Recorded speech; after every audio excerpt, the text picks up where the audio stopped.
Am I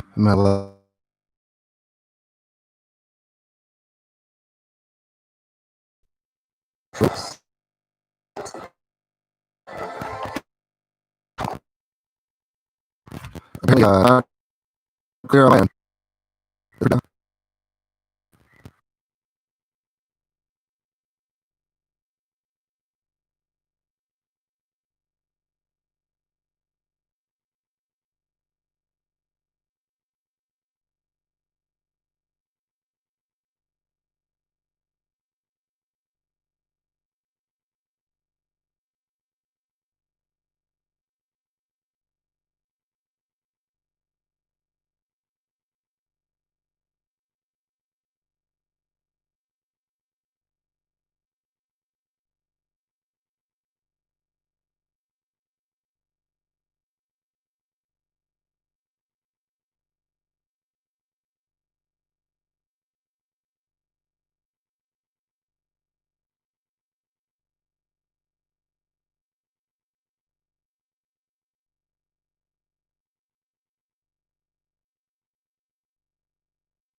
It's really bad.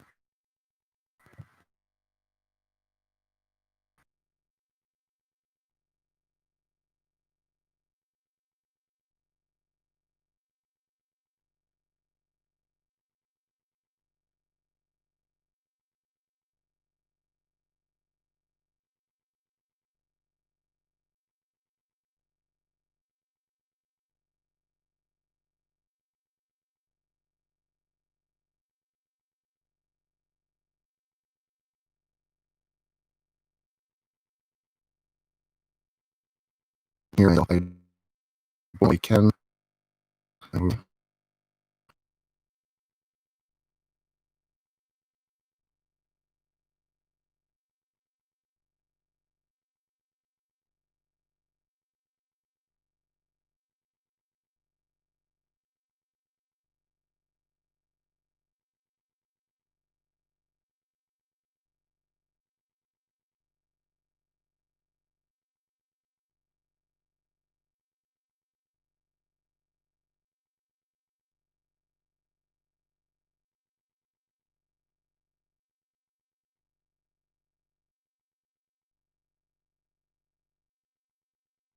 Yeah, I know. I'm trying to make it so it doesn't. Let me.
Hello, everybody.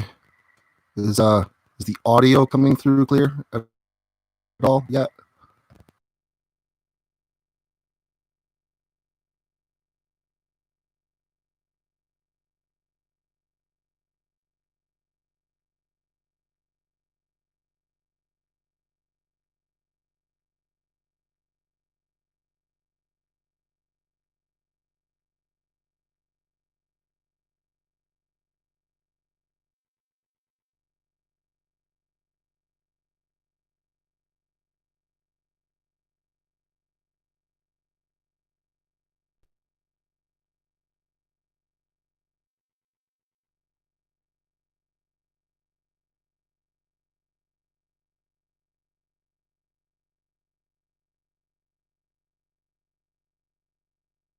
All right, guys, is it patching up a bit now?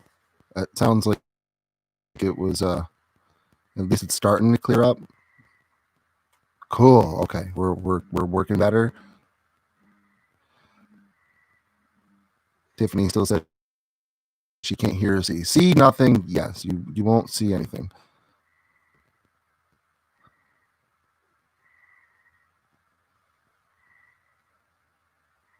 Is it still bad? Swedish Mom says it's still, and then it got choppy again. Oh, all right. I'm trying to move my phone around a little bit. That noise. I'm gonna go ahead and mute my computer.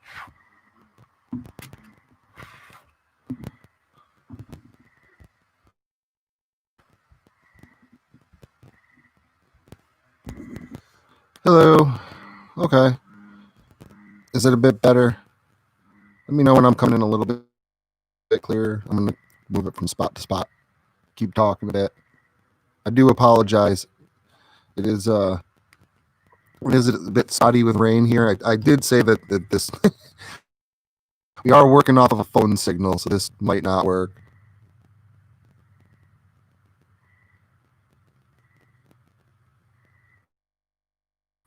But I don't know. I'm not going to give up easily. It's still pretty early into the stream, so cool, good, bit clearer now. All right. Well, I mean, I guess we can go from here. I don't want to move everything around too much because then I take the risk of everything going. Okay. I do apologize, guys. I'll make it up to you.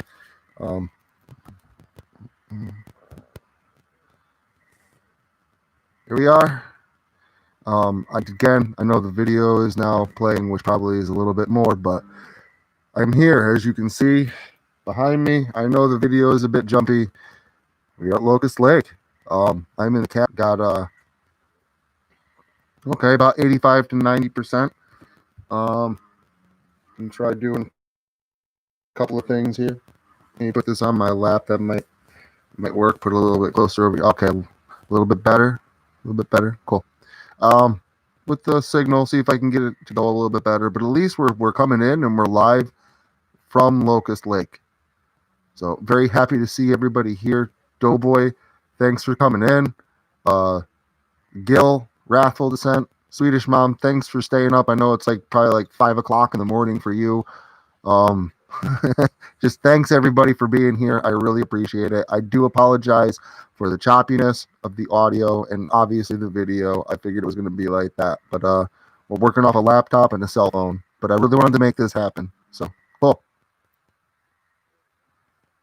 All right, I'm gonna go ahead and put this back over.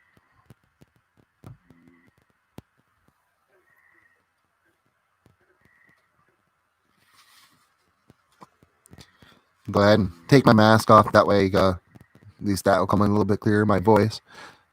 I'll take the tape off after the story as well. That way I can just talk with you guys, chilling with this in the background.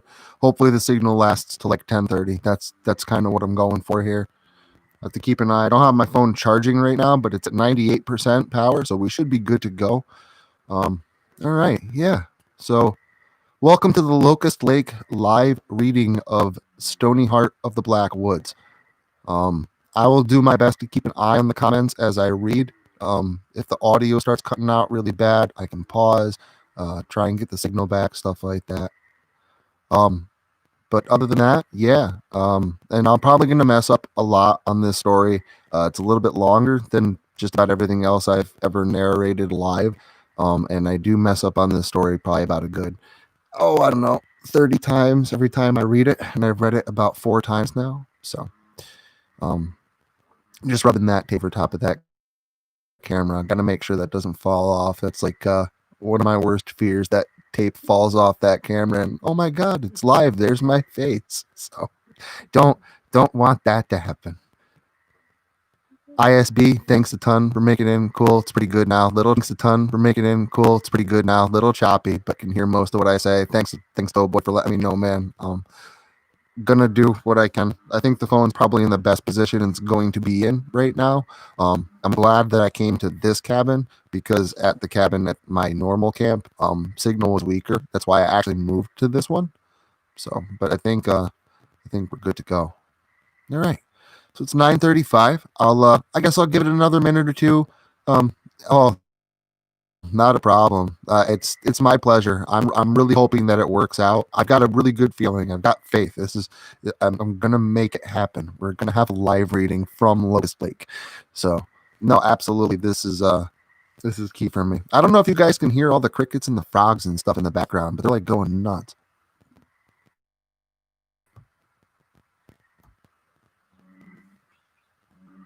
Hey, you hear that?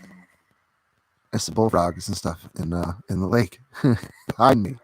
So this is pretty unreal. Yeah, all right, I'm gonna hit my vape a couple times. I'll just let it, maybe a couple people more file in, and let them see that I'm streaming. Oh, look, he's streaming. So just give it a second or two.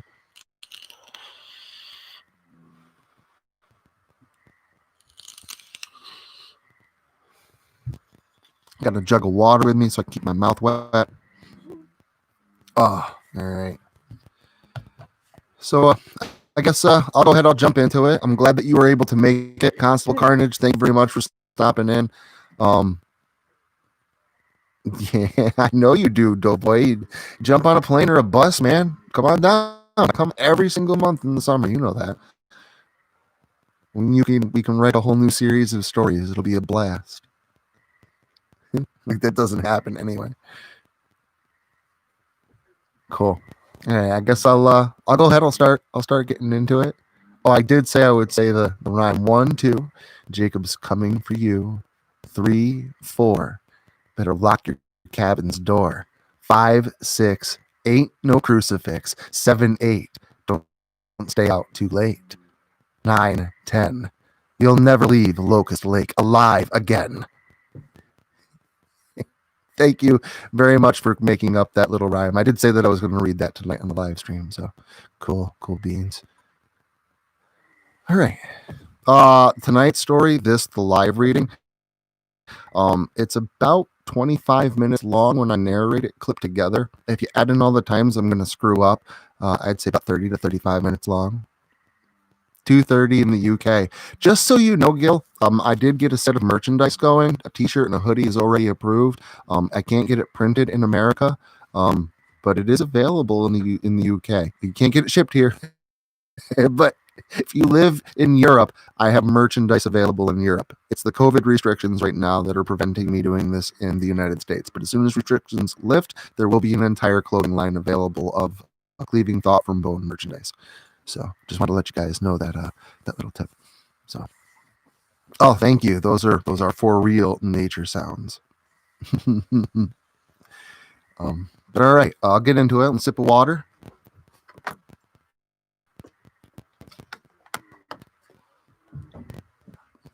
Oh, Jill. Sorry. Just Jill. Got Jill, and that's awesome. Merch is available. Just wanted to let you know, but I will do my best to remember that it is. Apologize. All right. So I call this one the Stoney Heart of the Black. Hamburgers wiggled and moved about the screen between a set of pixelated top and bottom teeth, avoiding the incoming fire of Jacob's toothpaste attacks. The game was Plaque Attack, an old 8-bit game for the Atari 2600. Jacob was closing in on a high score, as this was his third time around the sequence of varied stages. Jacob, it's time to feed the dogs. He heard his mother's cry carry from downstairs and down the hall to his bedroom. Jacob shot his head up quickly, being startled by his mother's request. As he did, a straggling hamburger landed on his last tooth, rotting it away and ending his chance at beating his high score. Jacob slammed the Atari paddle onto his bed and stomped his way downstairs. Sure, Jacob had an anger problem, especially in recent years, as this quality seemed to only be more prominent as Jacob moved into his adolescence. But his mother expected it, and had begun to give up. Chores had to get done. Don't forget that when you're done, you need to bring the gas tanks up the hill. Jacob never broke stride as his mother talked, walking right by her as she reminded him of the fuel for the tractor. Jacob did as his mother told him. It's not that he didn't love his family. Jacob didn't love his life. He was a single child, His father worked out of town nearly 5 days a week. He was picked on in and out of school, and his mother, although loved him dearly, was tired of the stress associated. She would buy Jacob things, a TV, a classic game system, but this him out of her hair. Jacob went to the shed, adjacent to the old, large, country-style home, to fetch some dog food in an empty bucket. After filling the bucket with food, Jacob proceeded back into the mudroom of the home and filled a large pitcher full of warm water from a bathtub in the mudroom. Sure, he could have used the water from Locust Lake, only 50 to 60 feet away from the home, but the warm water helped to soften the kibble, something beneficial for lab puppies currently living in the pen with their mother. After feeding the dogs and placing the bucket back where he had gotten it from, Jacob walked back to the shed to retrieve a couple of gas cans. Jacob squinted in the sun as he walked behind the home with the cans to an old beat-up Ford coupe. Although the loud vehicle did in fact run, it had major issues. It leaked nearly every type of fluid, and the wheels needed to be chalked with a log or large stone, as the brakes had not been functional in years. In order to get the vehicle back down the trail, Jacob would need to place the transmission in first gear so as to greatly limit the car's top speed. It would never be safe for travel on the road and was used exclusively for bringing equipment up the mountain trail to the area of the land that his father was developing by hand in his free time. Chuck Treacle, Jacob's father, was a mechanic, and a good one, but had a childlike dream of building a hunting cabin in the woods on the same mountainside that their house resided upon. The trees in the area had already been cut down, segmented, and brought down the hillside to be used for firewood during the long winter to come. After placing the flammable fluids in the trunk of the vehicle, next to the various pieces of scrap metal and equipment replacing parts, such as spare chainsaw chains and plugs, a 16-year-old Jacob got behind the driver's seat, started the old guzzler, and drove slowly up the trail towards his destination.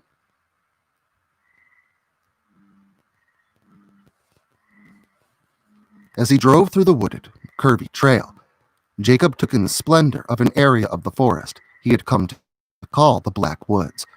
He named it this because the canopy was so thick here, and the tree's bark was an unusually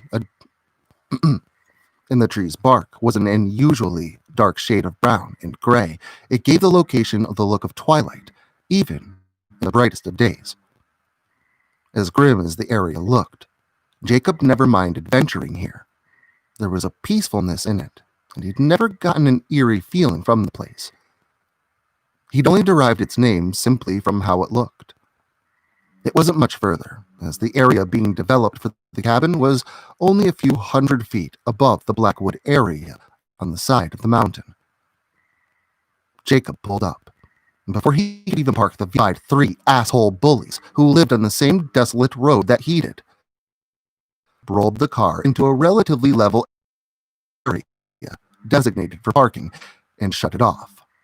The boys, Robert and Nate, were apparently breaking whatever they could on the tractor with large sticks and rocks, a large half-dead tree at the edge of the newly made clearing. Jacob got out of the car, really pissed off and barking orders, paying no mind that he was outnumbered. The two, both now holding large tree branches. Before Jacob could even finish his rant, Robert could swing at him. Jacob ducked just in time. Proud dodged the attack, and confident, he proceeded to. Jacob hit the ground with a thud. "Dude, what the fuck?" Nate turned to ask Leslie. Bob stood paralyzed in shock. "Didn't think I'd actually hit him," Leslie replied as he nonchalantly strolled over towards the group. Leslie, while Jacob's back was turned, grabbed a large piece of field stone from the earth near his feet and flung it nearly 40 feet through the air, connecting with the right-hand side of Jacob's skull. Jacob lay in the grass on his stomach, blood trickling from the wound on his side. Blood trickling from the wound on the side of his head from his ear. And and from his ear. "What are we going to do now?" asked Nate. Bob still stood frozen. "We're going to put him in the trunk of that heap, drive it down the other side of the hill, and leave it on the side of the road, and leave him on the road next to the car. No one will be able to finger us for," proclaimed Leslie with a calmness and a confidence. "Bob, go pop the trunk." Robert stood in place. "Bob!" Leslie exclaimed. This got Bob's attention, but not much else. "Go pop that trunk," Leslie repeated. Bob listened to Leslie, offering no words in return. Leslie kicked an unconscious Jacob onto his side. He grabbed his hands, Nate grabbed his ankles, and the two lifted him up, carrying him towards the trunk of the Ford. By the time they had gotten there, Bob had the trunk wide open. Despite the amount of things scattered in the trunk's interior, there was still ample room to place Jacob's body inside. Leslie slammed the trunk shut and walked off to the side to talk to his partners. "Okay, listen, if anybody asks, we were..." Les," Bob stated, with his eyes growing wide, staring past Leslie over his shoulder. "What?" Leslie shouted as he shot around. He was too shocked. He, too, was shocked into speechlessness. Jacob, in his haste, forgot to place chocks behind the wheels on the car, with no brakes. When Leslie slammed the trunk shut, and with the added weight in the back due to Jacob's limp body, the car had begun to creep backwards, towards the ever-increasing slope of the mountainside. The three chased after the car in an instant, but it was no use. The car had picked up speed and was hurriedly rolling backwards down the side of the mountain, deep into an area of the woods that seemed darker than the rest. Not long after it had disappeared from sight, they heard a loud crash. The three sprinted down the mountainside, narrowly avoiding breaking their necks on various fallen trees and large boulders. Within seconds, they had come upon the smashed Ford. Trunk crumpled in against a tree that it had slammed into. The gas must have dumped, and the violent shaking... Let me do that over. Within seconds, they had come upon the smashed Ford. Trunk crumpled in against the tree that it had smashed into. The gas must have dumped and be seen peeking from the seams of the trunk, now spread open in places due to the crumpled mess of the accident. The worst part, however, was the blood-curdling screaming and the ear-piercing shrieking that came from the muffled trunk. Loud bangs came muffled from the trunk. Loud bangs coming from inside could be heard, as if someone was desperately trying to get out. The three deviants watched in terror, frozen in place from the horror that they were now witnessing, what they had caused. Jacob was alive and had woken up during the crash. He had woken up to being on fire. Bob ran to the trunk, trying to pry it open, but the crumpled metal of the car wouldn't allow it. The only thing Jacob was able to free from the trunk, through one of the wider gaps, was three peeling fingers being licked by the flames that peeked out around them. After another minute of terrible screaming and one last high-pitched squeal, the sounds stopped. As the three ran away as fast as they could, vowing to never tell of this event, the flames in the trunk died out.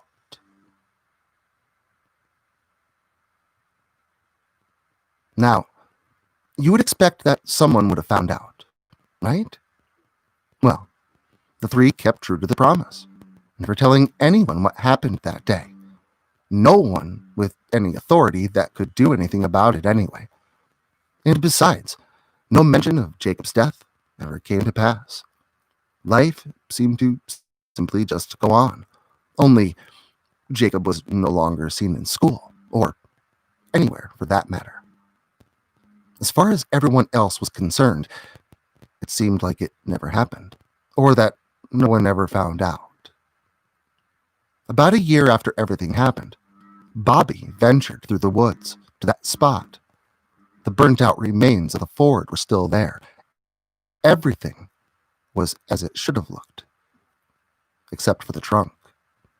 The trunk was popped wide open, but when Robert nervously peered inside, he found not including the charred remains of some scrap metal, that it was empty. Bob never spoke of what he saw. No one ever saw Jacob's parents much again either. They would barely ever leave the house, and when they did, they would strongly avoid contact with anyone. They had turned into a couple of hermits. A few years passed, and the old couple must have passed as well, for the house grew dark and vacant, even at night. Its exterior had started to become worn, the paint chipped and faded. A couple more years passed, and the roof had caved in. No one was ever seen fixing the place up. No one knew what happened to the Treagles. Some say they moved away, while others insisted they died in their sleep, although speculations flew around about the Treagles. No one ever seemed to mention Jacob's name. The house and land were sold. It sat vacant and ghostly for nearly a decade before a younger couple bought it from the bank. The couple was ambitious and had the financial backing to do what they wanted to the area. Natalie and Eric were their names. They made a handsome couple, each looking as if belonging to the other. After scouting the area, big plans in mind, the couple fell in love with the location. The two decided to bulldoze the now condemnable house and build a smaller one nearer the road. The area nearer the lake would be sculpted into a campground by Eric, built by him and run by his wife. With loans from the bank and a crew underway, it wasn't long before their dream came true. Their house was completed within a year and the old house torn down, and 6 small cabins were built within the following 6 months. This was excellent timing, too. The couple had just recently acquired the permits and licenses necessary from the county in order to run their intended campground. Excited, Natalie went to the local country store to pick up a couple special things for dinner in order to celebrate. Eric informed her that he would be up at the cabins adding the shutters to the exterior of the remaining buildings. Natalie hadn't been gone for more than 45 minutes. She pulled into her driveway after her trip to the store, bypassed the house, and proceeded up the hill. The night was still. Every star could be seen, and the light of the full moon almost seemed to light up the night like day. Natalie turned the corner of the trail and laid her eyes on the silent camp. She saw Eric's SUV parked at the 3rd cabin. She pulled into the campground slowly and turned in left so as to park next to Eric's vehicle. There, in the dead center of her lights, only about 10 feet away, slumped Eric against the cabin's wall, a gaping hole in his midsection, blood, red slime-like substances, gore, bile, and all other internal biomatter was splayed out on the ground around him and before him. Above him stood a dark figure. He wore a long black coat and a hood over his head. In his left hand was a broken-off pole saw, the kind used to trim the branches of trees from a great distance. Only the dark figure had broken the handle off to make some twisted type of one-handed weapon, covered in glistening blood, gore still clinging to the teeth of the blade. In his left hand, the thing held what looked like a human liver, and he was using it to create artistic designs on the cabin wall, rubbing and squeezing the large internal body part, smearing indistinguishable designs and symbols on the wall. The detail of the thing took only a heartbeat to take in, because a split second after she had stopped the car, the figure stopped his activity, turning his head extremely quickly in her direction. It was a man. He wore some kind of burnt cloth over his face. As she screamed in terror and placed the vehicle in reverse, the monstrosity sprinted towards her, jumping and landing on the hood. In the moment that he was there, she was close enough to get a glimpse through the holes in the cloth covering the man's face. The only things visible beneath the fabric were easily spotted teeth and chunks of what appeared to be charred muscle. She swung the car to the right in order to back onto the trail, and as she did, the man flew off to the right-hand side of the car in the direction of the lake. Natalie kept the car in reverse, looking back occasionally to see the figure just standing there on shore, watching her intently. She stopped the car with a skid. Murdered my fucking husband, she thought to herself. And with that, she promptly placed the car into drive, floored the gas pedal, and drove straight for the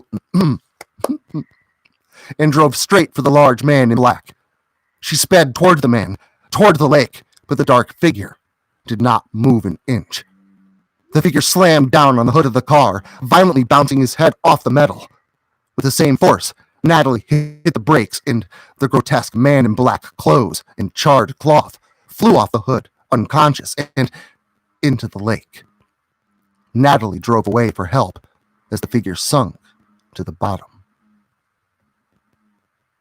Although she told the police what happened, and although they found her husband's body, Natalie's story was never substantiated. The police dug the lake, but were unable to find any killer. The surrounding woods were searched, and an investigation went on for nearly a year, with no leads. It didn't matter, though. Natalie sold the land, moved away from Brookdale, and has never looked back.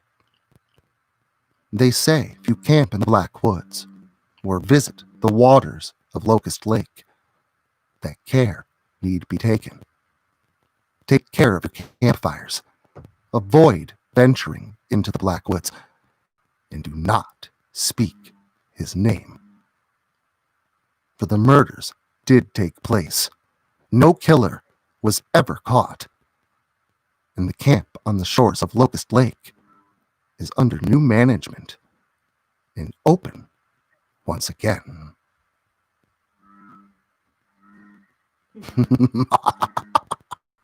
Oh, that was awesome. Jacob Treagle, there, I said it. Sweet. Well, everybody, I sure hope that came out decently. I'm looking for my mask. I got my mask. I'm gonna take that off. Sweet. Did that work out, guys? Did the audio come through pretty well? Thank you. And the frogs. I love that the frogs came through, the crickets. Thank you, everybody, for being here. This is like a landmark for me. This is a Locust Lake live reading from Locust Lake. Like, this is cool. So, yeah, by the way, this is cabin number 3. Actually, it kind of is. When the camp was built, this really was cabin number 3. Yeah, this is the cabin number 3 in the story with slightly better signal. I'm really glad that it got much better. Cut off a couple of times, but mostly good. Okay, all right. At least it wasn't too terrible. I'm glad it's good. And I'm not turning this into a repurposed stream. That's my daughter in the background, by the way. I like food. Yeah, I know there's a lot of lag in the video too. I'm sorry about the lag in the audio, guys. I really do apologize. But really happy that you stopped in, and I'm happy it worked out as well as it did. I imagine if the weather was a little bit better and clouds were a little bit better, it probably would have worked out a bit. Oh, Doughboy says hi. Hello. Hi, Doughboy. Everybody's here. We miss you. Sabrina's here. The wife's here. Cinnamon Spice is here. Phoenix bird thing. Phoenix bird thing. Phoenix bird thing.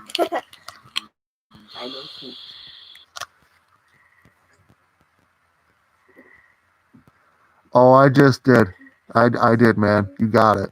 Not a problem. She's very happy to hear from you. We all are. I'm glad you're able to stop in. He says he misses you too.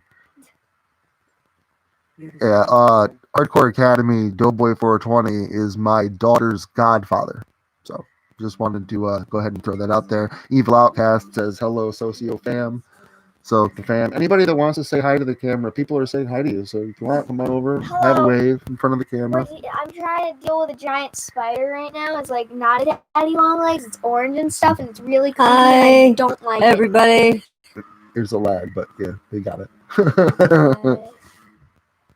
That's the wife and daughter. The teenager's camera shy, so she doesn't want to be in. Yeah, oh, that's probably Jacob Treagle. I did say his name. Oh, knock it off. We're all gonna die now. Thanks, Dad. Thanks, Dad. I would, but it's like rain. Everything's wet.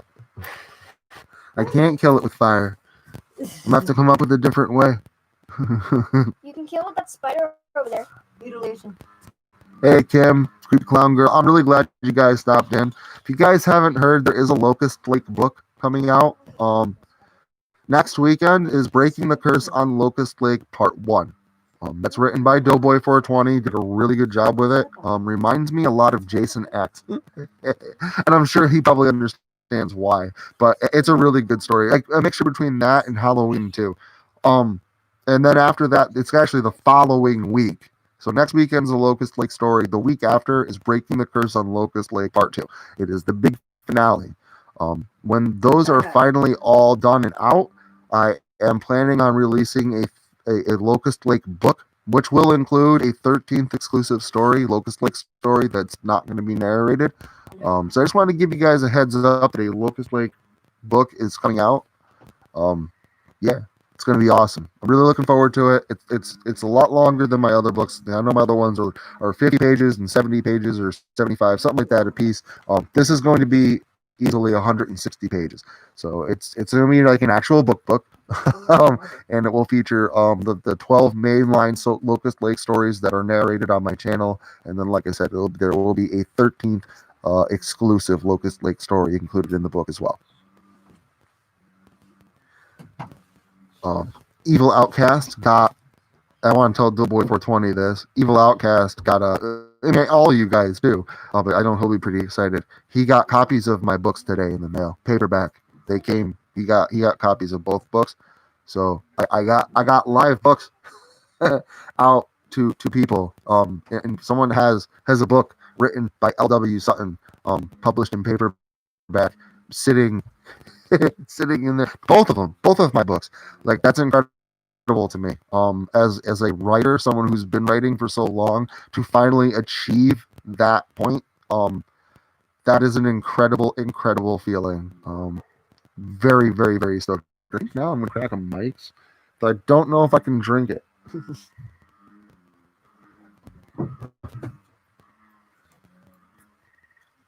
Guess I could step out of camera and have a sip. I will do that.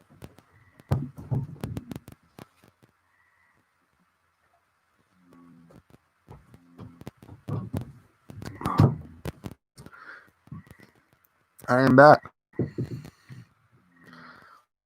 Thank you, Evil.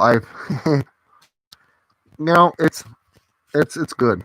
My old channel, I liked reading stories, but everybody expected, I didn't mess, an upload and the Tuesday and Thursday tidbits and a lot of work, and I couldn't monetize and stuff like that. In a way, things have worked out very much for the better. Really, really happy with the way that this channel has been going. I'm really happy to have channel merch, even though right now it's only available in Europe. At least it's a thing. That's pretty cool. But yeah, a lot of great things coming, a lot of great things happening. I know Doughboy and I were talking about a Locust Lake book, and Not All Heroes Wear Capes. Expect that series to start returning very, very, very shortly. In fact, I've already narrated the first part to that. I just got to edit it and get it up. So it's probably going to be after Locust Lake, Breaking the Curse on Locust Lake Part 2. You're going to see that Part 1 of Not All Heroes Wear Capes go up.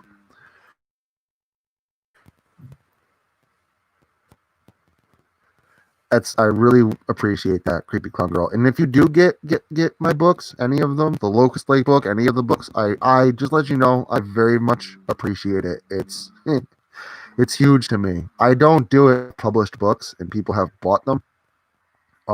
It means a lot, and it means a lot to people that are looking to me as a writer to be able to take me seriously.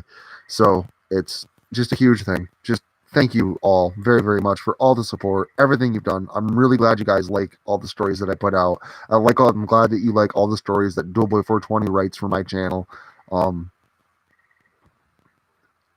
Yeah, actually, Doughboy420 was working on a Locust Lake game. I don't know how far he ever got with it, but that might be something I'll talk to him about, because I know he was trying to make one.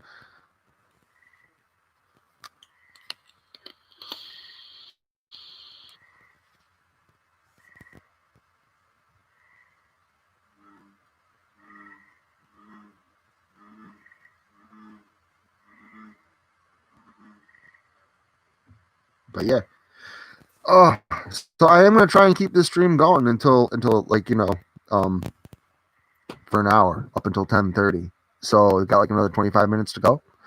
If you guys want to ask me any questions or anything like that, by all means, go ahead. Or you can have a drink with me, whatever.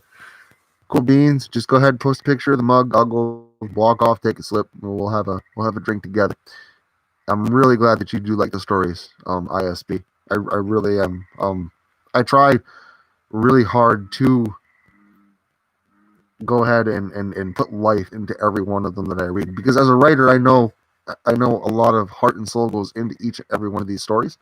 So I want to do them justice, and when I bring them to life, I want to bring them to life. And okay, ISV just told me to go take 4 drinks. I'll be right back.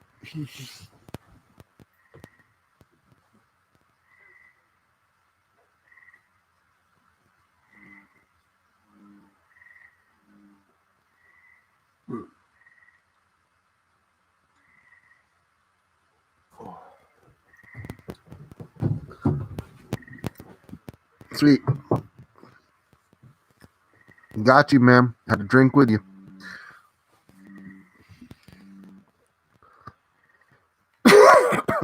Gotcha. Well, I know Doughboy was looking into a Locust Lake game, so he might do something in the future. It's never something that's apparently out of the realm of the possibility, especially with him. He's extremely creative, so you never take 10 more drinks. Yeah, I want to try and make it for the next 15 minutes. I don't want to be passed out on the floor. This is Mike's, man. Not that Mike's is like, it's not whiskey or nothing, but I really don't drink. I don't drink a whole lot. I have a few when I go camping. I don't drink a ton. But so if I have another 10 drinks, I will, but I will wait until I'm done streaming. How's that? I'll go have one now, and then I'll owe you 9 more when I'm done. Sounds like a deal to me.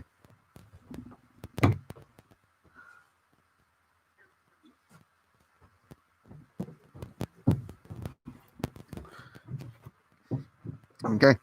My viewers are trying to get me drunk. Honestly, right now I'm using an HP Pavilion laptop. I'm using my work phone, which is an iPhone 6, to go ahead and get to the internet, and I'm using a Blue Snowball microphone.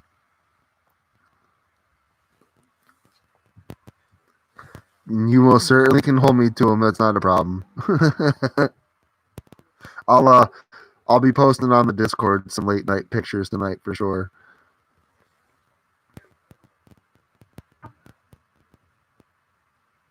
You're very welcome, Creepy Clown Girl. I'm honored that you are a part of Locust Lake. Yes, you are forever immortalized within the series.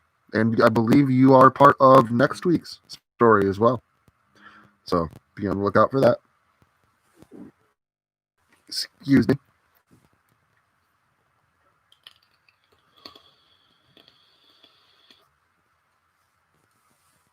When I pull my mask away from my head, it makes my ears look really big. I mean, my ears are kind of big anyway, but it makes my ears look even bigger. Why'd you find that funny? That is my teenager sitting in the corner that is bashful. She is laughing at me in my big ears. Yeah, I can go ahead and maximize this now. Cool. There we go. Of course, I don't know if this might hurt the stream or not, but at least I can see you guys a little bit better, and I can see myself a little bit better. But yeah, right behind me is a screen door, or a screened-in porch. So it's like a door and a wall. It's all screening. So, and right on the other side of that screening is a small deck and a path, and then the bank down to the lake. The lake is right there, maybe 50 feet outside that door. Honestly, Ingleside Boy, I think if you click on them, I think it does. I think that ups it. Not that you have to watch the whole ad. I think if you click on the ad, and I'm not expecting you to do any ad clicking. I just appreciate the fact that you guys watch my stories, and I like the fact that the channel is monetized. But you don't have to go like out of your way to do anything like that. That is crazy. You support me enough by being here, to support the live streams, and be here to watch them and to enjoy them. I mean, that's the biggest thing. You know, I don't do this for money. I I do this for because I want to. It's an honor. I really like horror. I'm a horror buff, and no bugs. It is not human entrails that I am vaping. Sorry, I just saw that now. But I consider it an honor to create horror content. I consider it an honor to be somewhat of YouTube's crypt keeper, or at least one of them. I know there's a lot of other fantastic narrators out there, and there's a lot of other fantastic writers. There is not a lot of people that narrate basically their own stuff strictly. Obviously, Doughboy 420 helps me to supplement, but if you take a look at the stories that I posted over this last year, you'll see that 90% of them are written by L.W.Suton, which is my pen name. So I do love to write. He loves to write, and together, him and I are kind of like unstoppable horror creators, which is fantastic. And we work really well together. You'll find that like on a multitude of the Locust Lake stories, he'll write half and then I'll write the other half. And it typically turns out awesome. I really, really like working with Doughboy 420. But yeah, the equipment I'm using, I answered that one. Okay, it's not a new question. But yes, Blue Snowball, HP Pavilion laptop, stuff like that. Yeah.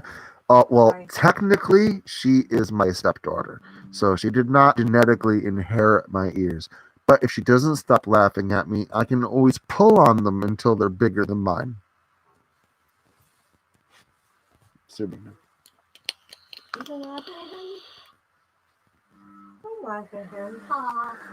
Actually, no. L.W. Sutton is it's a play on a really old pen name that rhyme, or not really old nickname that rhymed with my initials. So if Lee rhymes with D, then D was my nickname, was the first part of my nickname, which rhymes with my first initial. So L is for a name that rhymes with my first initial.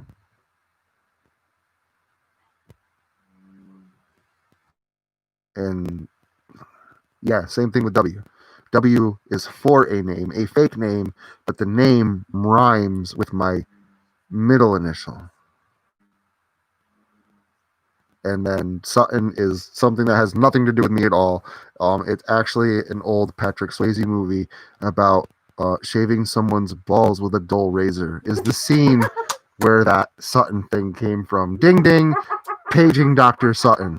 So this this L.W. Sutton thing is basically an inside joke with me and my old best friend, who is unfortunately no longer with us. He but it's a nod to the nickname that he gave me as a teenager, and the stuff that he used to do to me. So that is where L.W. Sutton comes from. The first two, the initials rhyme, the names for them rhyme with my first two initials, and then Sutton is completely different and is about a movie. So yeah, and apparently Doughboy 420 never heard that. Yeah. Ding ding, paging Dr. Sutton. That's where my pen name comes from. It's been like that since I was a teenager in high school. Used to write poetry and publish it in the school newspaper under my pen name, L.W. Sutton. Oh, tell them the story about the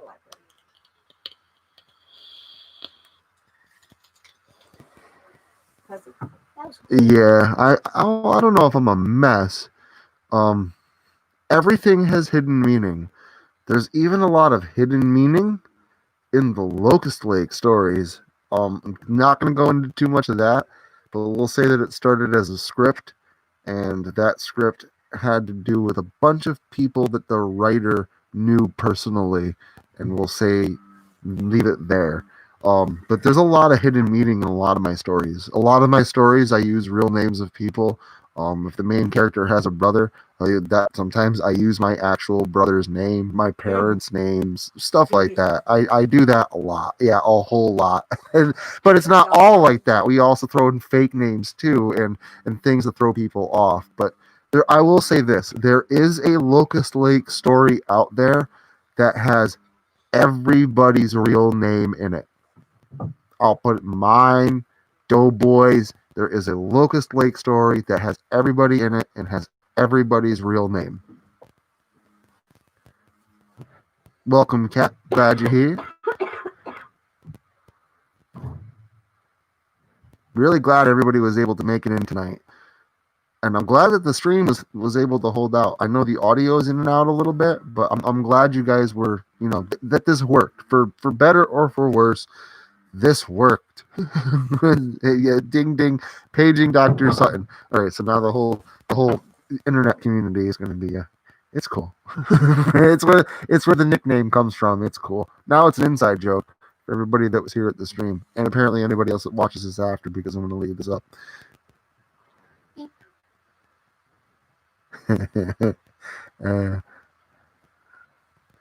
Oh yeah, there's quite a few stories that you and I have worked on together, Doughboy.